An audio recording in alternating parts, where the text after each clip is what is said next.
Welcome, everybody, to another edition of Keep the Line Moving, the podcast designed to talk about leadership, life, and inspiration. I am your host, Chris Gargano.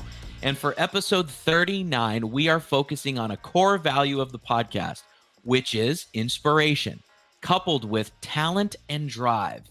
And that is embodied in our guest, Kate Scott, the television broadcaster for the Philadelphia 76ers. You have to hear her story. It began in the Central Valley, Clovis, California, where she grew up. She then went to UC Berkeley, graduated in 2005 with a major in communications. In 2011, she was hired as the morning and midday sports anchor for KNBR 680, the flagship radio home of the Giants, 49ers, and Golden State Warriors at the time. In August of 2016, she became the first woman to call an NFL game on the radio, where she did that for the 49ers. In December of 2016, she joined Pac-12 networks to focus on play-by-play. In 2017, she became the first woman to call a football game on the Pac-12 network. In March of 2020, for International Women's Day, she was part of the first ever all-women's broadcast crew for an NHL game in the United States. I can go on and on. She has called soccer and other sports, and her career has been more than impressive. But her story, coupled with her career, is worth your time. You're in the right place. Let's begin now with Kate Scott on Keep the Line Moving.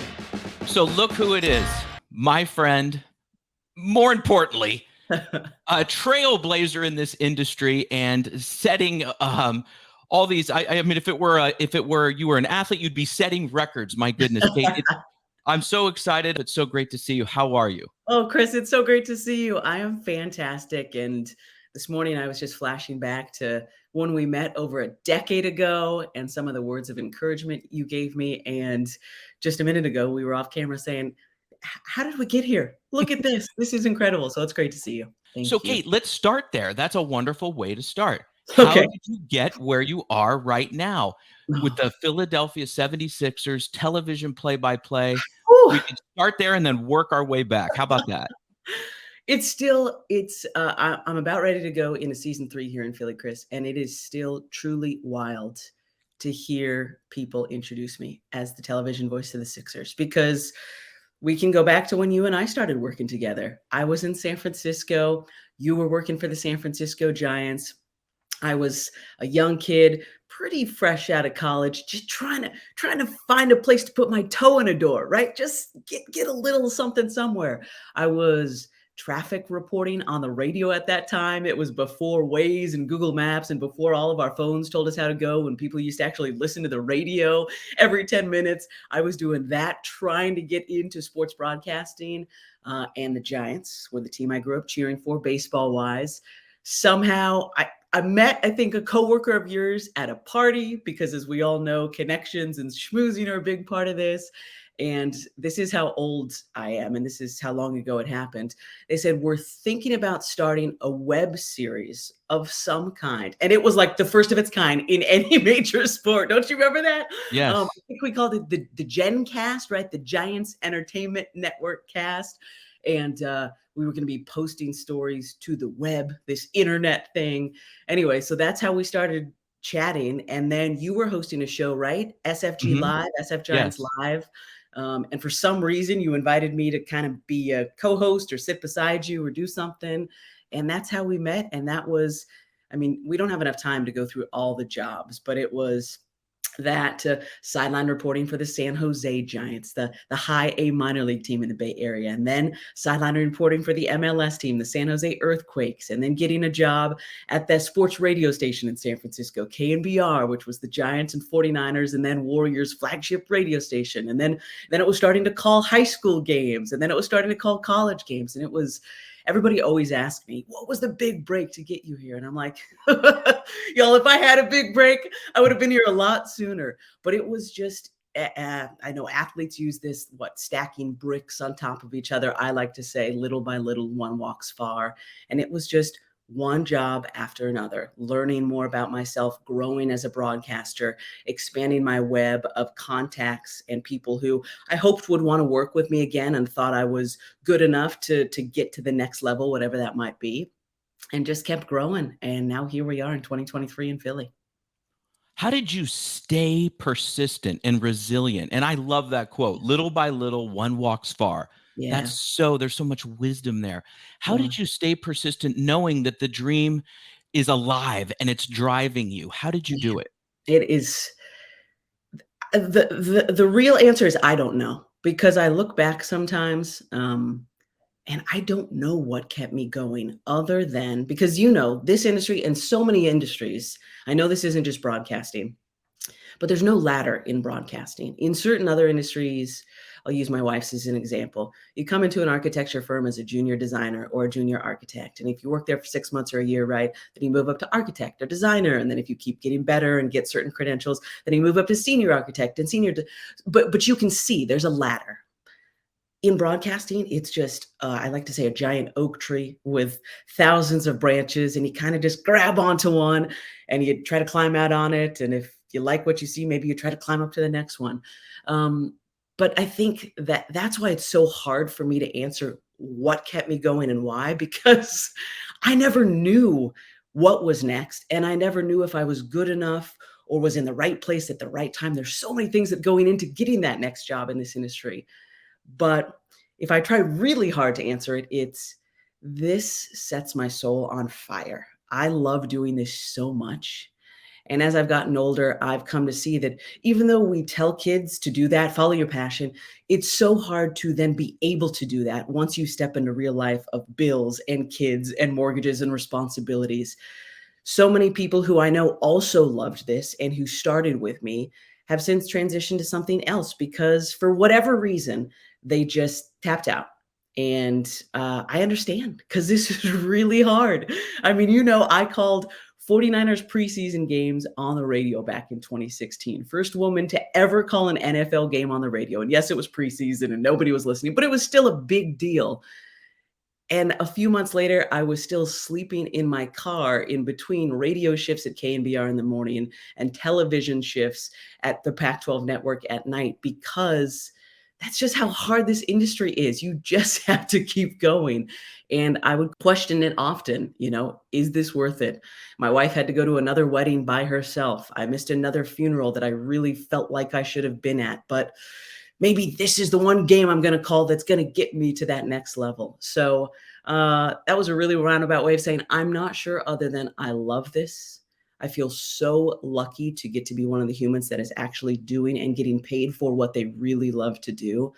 And also, I saw already the change that not just me, there's other women like me around the country now, but the industry has changed so dramatically in the 20 years I've been in it since you and I met a little over a decade ago. And that really motivates me too. Like, wow, I didn't think a lot of this was possible. And it's already happening. So if I just turned 40 and I've only been in this industry for 20 years, what if I give it another 20? What's going to happen then? So I think all of those things combined have kept me going. And let's be honest, and that's a wonderful foundational story. And thank you for sharing.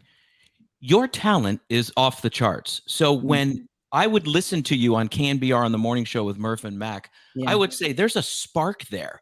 Mm. She's adding, she's taking the conversation in interesting ways, asking Yes. thoughtful questions and observations are making that great morning show. And those two guys, I miss them. I got to get them on. But the three of you and whoever else, Dibs or whoever else was involved, Yeah. and Dibley, just so much camaraderie Yeah.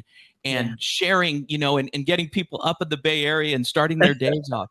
What was that experience like? Because that's where you came on the scene in the Yeah. San Francisco Bay Area. Yeah. What was that like in the evolution of your maturity, as a Mhm. broadcaster? Yeah, yeah. That was if there was a first big break just because of the visibility and listenership of that. Yes, it was still regionalized, but it was the number one sports station at the time in the Bay Area. The San Francisco Giants were winning their World Series titles during that time. The 49ers were getting to NFC championships and Super Bowls. The Warriors were just starting their run with Stephen Curry. So we were a very well-known station. They hadn't had a woman before. And all of a sudden I'm thrown into, as you said, the morning shows, which were so much fun. there was multiple parts. So the first 6 months there were extremely difficult because that was the first big blowback that I had. Nobody really cared if I was a woman doing traffic on the radio in the Bay Area, but all of a sudden there's a chick on your sports radio station and it's like, wait a second, this is the last frontier of us getting to just be dudes, not have to listen to chicks. How was my dude voice trying to interact or act like I was those guys that I was getting tweets from back in the day? But so there was, I knew it was going to be hard. I wasn't aware of how hard it was going to be, how intense the vitriol was going to be, how nasty the messages were going to be. So that was really hard at the time. Now I realize, being here all these years later, I wouldn't be able to do this job. And so many of the jobs I'd done in between now and then, without getting that knowledge and realizing there's going to be blowback because you are new and different. And it's just going to be a part of it. Are you okay with it? Because you're going to have to deal with it at every step of the way, and just know that's a part of it that other people maybe aren't going to have to experience. Are you okay with it? Yeah. Okay. That's a part of it. Let's keep going. So that was great knowledge. And then the guys, I was so lucky to work with guys who wanted me to be myself. As I mentioned already, I'm gay. It's still a big deal to some people. It's not a big deal to other people, but it was 2011 when I started working there. And yes, it was San Francisco, but it was still, I wasn't sure. So it was their shows. I worked with Murph and Mac from 5 to 9, Gary and Larry from 9 to noon. And I told them behind the scenes, hey guys, this is who I am. I'm happy to talk about it or not talk about it because it's your show. I'm just supposed to be, as you mentioned, Chris, kind of the glue, kind of another voice that either keeps things on track or brings them back to it or lightens a mood. I knew what my role was there. And to their credit, all of them said, hey, we talk about our wives, we talk about our kids. Radio is such an intimate medium, Kate, that if you are comfortable sharing yourself with our audience, I think that's going to help people connect with you a lot better than it would otherwise. If you're just some woman that nobody really knows, that reports the sports every day, if you really let people start to get to know you, we think that's going to go a long way for you. And that taught me so much too, because I have, as my career has grown, leaned on that vulnerability and honesty and tried to be as open with people as possible to show them I am a human being, which I think has helped with things I talked about earlier, the vitriol, the hate. It's been fascinating to see the fans change here in Philly over the last 2.5 years, how they understandably hated the new and different at first, but have quicker than I expected come around to being fans of mine. Not everybody, but and I think that human side, allowing that human side of myself to show, here's my rescue pup, here's my wife, this is the boring errands we ran over the weekend, has really helped. And I learned all of that in radio, and also to pass the baton, right? That it wasn't my shows. Some days I needed to step up more because I knew more about a certain subject. I could tell one of the guys was hurting, had a tough night, whatever the reason was. So I learned so much. And as with the majority of the jobs I had leading to this point, I know for a fact I would not be here without those 6 years at KMBR. God, wonderfully stated. And you mentioned, and we talk about this a lot on this podcast, Kate, we talk about the strength and vulnerability and authenticity, right? Yeah. The two major themes are leadership and inspiration, of which you accomplish both. And so and also there's being inclusive. Yeah. And when you would, I remember in those years, you would bring other people in and comfortably allow them to share their stories as you're sharing your story. And that's a subtlety, right? It's like, okay, here's what my wife and I did. Here's our pup. Here's the things we stand for. Yeah. And then you would, just kind of gently bring in others to share as well. That's a talent, a skill. I mean, I love that. I just think it's just a statement I have to throw to you, Thank you. Well, and I think, I'm so grateful so I consider this the third big change of my life. So I grew up in the Central Valley of California, Fresno, Clovis. The best way to describe it for folks who haven't been there: small town, very conservative, lots of religion, Christianity, Mormonism. And I was a gay Jew growing up there, trying to figure out, okay, I love so many people here. This is home, but I don't fit and I don't understand why. Now, in retrospect, I understand why I went to Berkeley and the Bay Area for college. Huge change, right? When I'm 18 or 19, very different types of people. Was in the Bay Area for the next 20 years, going to college at Berkeley, then working my way up from traffic reporter to play-by-play announcer and everything in between. And now coming here to Philly, this is kind of the third chapter, I think, hopefully, of the book that is my life. And it, to me, is a fascinating combination of these two places, because Philly's very blue collar, very gritty, very take care of your family, where I grew up. But then there's also a big city aspect to it, right? I mean, we're not that far away from New York. The arts and culture here are incredible. There's tons of people from all over the world who've settled here. So I tell this whole story because when you mentioned the wanting to listen to other people's stories, I feel very lucky to have the perspective, especially now when it feels like we're in such an angry world that is so divided, to know that, yes, where I grew up, a lot of people may not have the same beliefs that I have now, but I know actually that they're really good people. And I can still have conversations with them about things that may make us both uncomfortable. But I think approaching it with empathy and compassion, and they know that I'm not trying to do a gotcha moment, that I really am interested in hearing their story to help me understand. I may not agree with them at the end, but to just help me understand why they're so passionate on that side of something. And then obviously learned, for the most part, a different viewpoint in the 20 years in the Bay. And now I kind of have all of that combined here in Philly, which I think makes me a really good listener, a really empathetic listener. And to me, listening, that's what I always tell people who want to do play-by-play or reporting.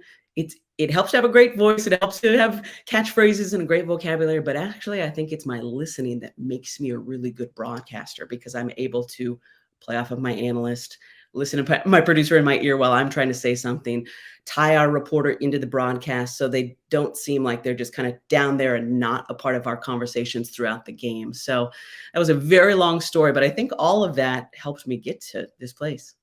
No, it was perfectly put, and the perfect time to talk about that listening, because you're right. You've had so many color analysts next to you, or sideline reporters, or throwing it back to the booth in different Yeah.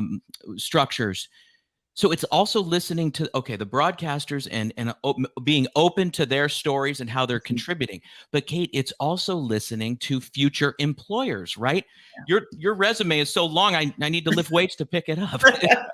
But the point is that you've achieved all those jobs, not just for your talent, but Yeah. there's that face-to-face human interaction and that connection that you're forming Yeah. with program directors or general managers or people that are running networks and such. What Mhm. have those processes and those conversations been like? Because as you said, young broadcasters are listening right now, and Yeah. they're hanging on your every word. Well, and this is, again, this is one of the really hard parts of this industry, and I'm sure other industries. I think, just my opinion, the worst thing you can do is get a meeting, like say we're having a meeting right now, Chris, and at the end, ask if you have a job for me. Like that just, something about that never sat right with me. Um, and I'm sure at some points it made my journey longer maybe than it needed to be, if I maybe would have been more forthcoming. But I am still friends with so many program directors and vice presidents of talent, overseers of talent. Everyone has a slightly different title, but I've known people at Fox and NBC and the Pac-12 and for years. And some of them, we've never worked together yet, but I knew that starting that relationship all those years ago, um, would help me glean things I needed to work on, would help point me in the right direction. You know, I've leaned on them as mentors. They have reached out to me and congratulations. We've just kind of kept that conversation going, because it is such an important part of so many industries. Do people like you? Do they want to work with you? Have they seen growth from you? Even if they haven't been working with you, but they've been keeping an eye on you, and feel some personal pull and responsibility to want to help you. Um, so I think that, yeah, those relationships, I'm flashing back to, I've had so many conversations with those folks recently.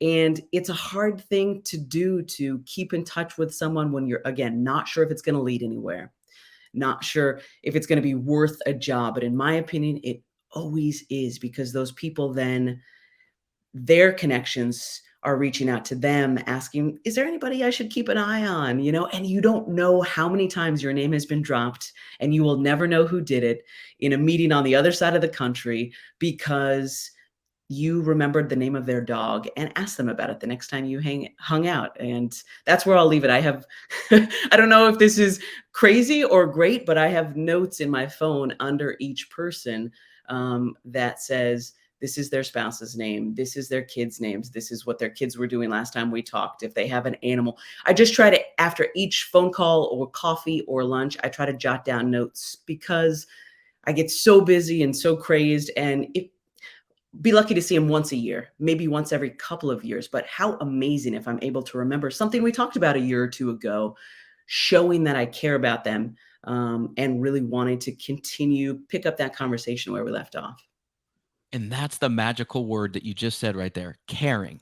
Mm, Right. And when you're talking to people and honestly caring about their answer that goes back to our listening, right? yeah. And then here's something you said at the beginning of that answer. You said you didn't use the word, but what you're talking about is to avoid, you said, don't just ask people for jobs. Don't be transactional, Yeah. right? Like Yes. have a sincere That's the conversation and word. wherever it goes, that's Yeah. fine. But in that moment, you're fully paying attention, you're your authentic self and you're listening. And Yeah. and then here's something else. And by working with you and knowing you, and then, doing my research, obviously I have to be prepared. I like how you color coordinate all your notes and stuff for the respective teams. Well, in my research with you, the word kindness comes up a lot. Mm. And I think that is monumental, and I think it's important. And do you think, in looking back in your journey, that has helped you and benefited you in some of the things you've been able to achieve? Without a doubt, there is absolutely no doubt in my mind that it has. Um, And I always say to try to be kind.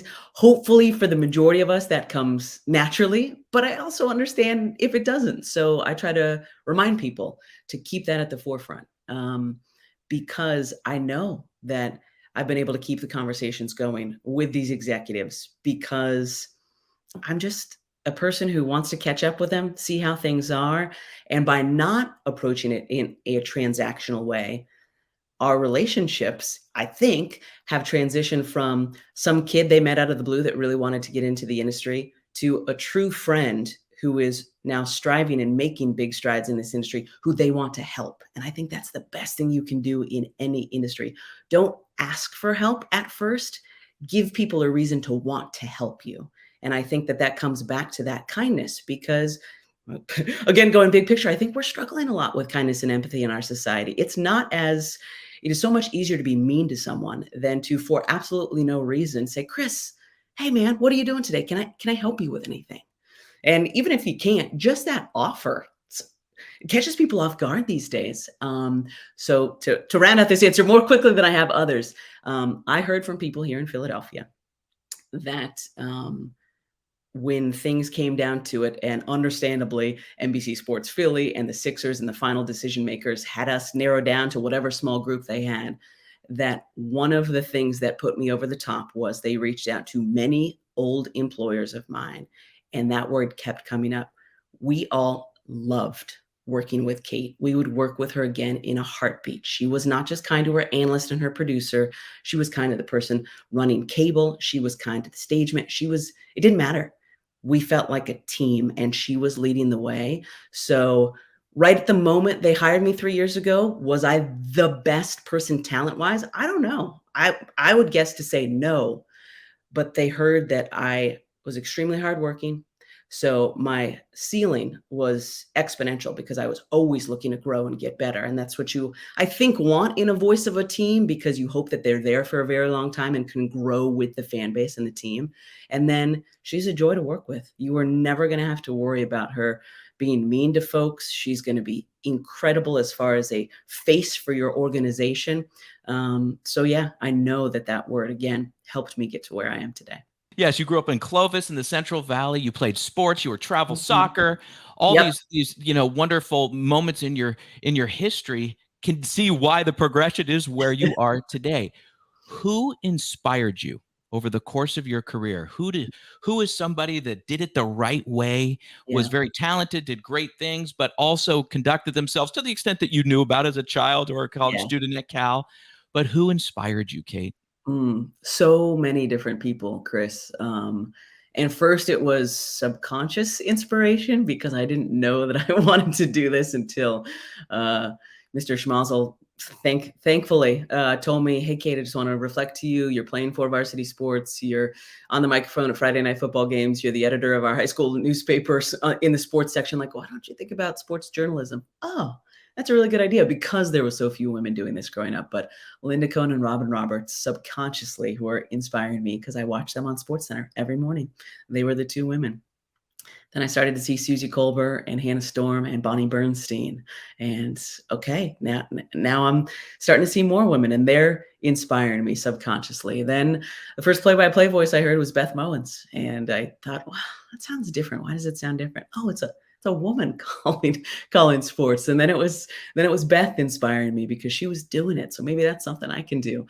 And I have been so lucky because it is so important to me to, through my actions and then through my words, thank all of those women who came before me, who did it when it was really, really hard. If this was a Philly podcast, I would drop an F-bomb right here. Really effing hard. Nothing compared to how easy it has been, even though there've been hard parts of my path, but they put up with the real hard stuff. And thankfully, I've been able to become friends with many of those women, Andrea Kramer and Leslie Visser, um, who were the real trailblazers and made it possible for me to get here. And it's so important to me to respect them and make them proud of me, make them proud of where the industry is now and the women in this industry now, because as you said, they went about it the right way. They worked really hard. It was about the craft and it was about listening and being great reporters and play-by-play announcers and people and humans.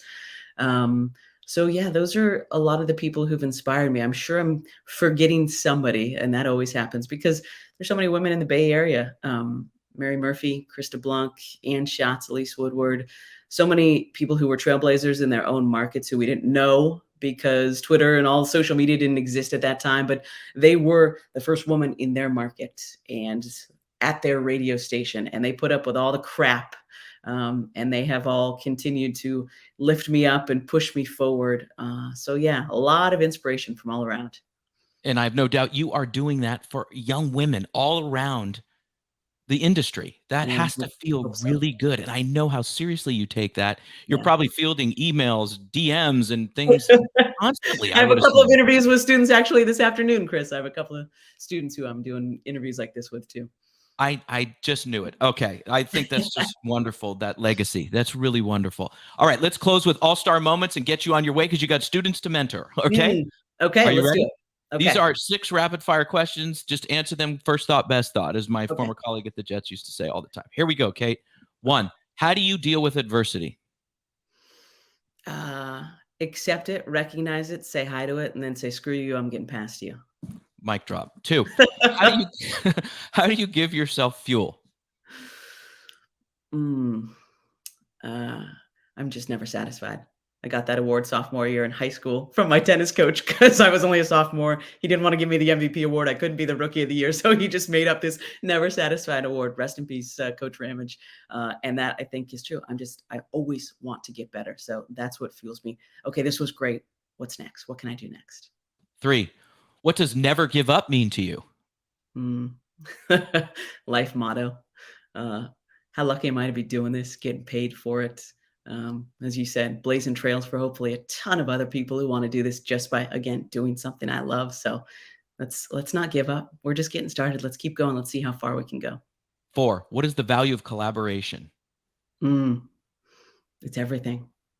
Uh, yeah, it's everything. I think our broadcast sounds smarter when we have more voices in it. I think it's more inclusive. I think it reaches more people, and more people have their voice heard or listened to or a part of things. So, and I always learn things when I collaborate with other people because I have my perspective, and I think it's a pretty wide perspective and inclusive perspective. But I haven't lived the life that somebody else has lived in this world. So, yeah, I always look forward to collaboration.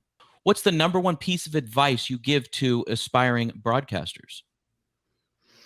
Ooh, I know. I need to narrow it down to one piece. I'll get back to a couple of things that we said.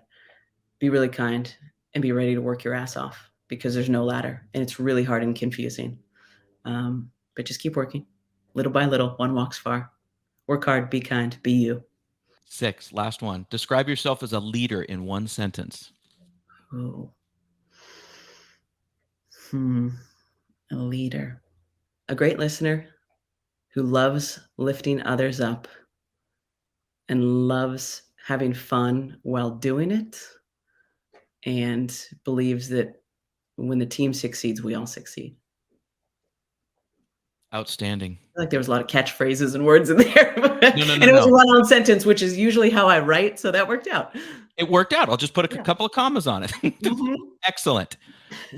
Thank you so much. Thank you, Chris. This was so great catching up, and thank you for what you're doing, and congratulations on everything you're doing. And thank you for all those years ago when I couldn't see it myself saying, "You've got something, Kate. Keep going," because you were one of my steps. So many people, and those few moments we shared together that probably were just a throwaway for you because you'd said that to a ton of kids, but it meant something to me. So thank you. I'm here in part because of you, and look forward to staying in touch. You are the best. All the luck to you, and I couldn't hide my excitement for you coming on, and I'm not going to apologize for it. I just think the world of you. Thank you, and Fantastic. best of luck to you and the Sixers this year. Thanks, Chris. And we thank Kate very much for being on the show. A couple of episodes ago, we talked about one's leadership legacy and how important that is.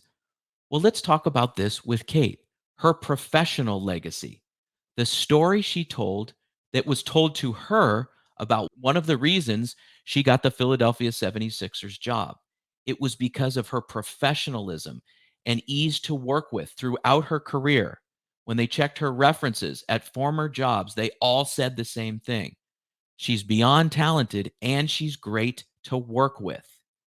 And Kate backed that up by talking about today talent coupled with professionalism, kindness, and truly listening and caring about your coworkers. So valuable, a common theme that we talk about on this podcast that Kate highlighted wonderfully today. I hope you enjoyed this conversation. For our podcast producer, Paul Salazar, I am Chris Gargano. We will see you next week, everybody, on Keep the Line Moving. We thank you for listening to Keep the Line Moving. We would love it if you subscribed or left a review. For more podcast episodes, check out our YouTube page. If you'd like to work with the Gargano Leadership Group, check out our website. This has been a GLG production, copyright 2023. For our podcast producer, Paul Salazar, and our marketing coordinator, Savin Narwal. Have a great week, everyone.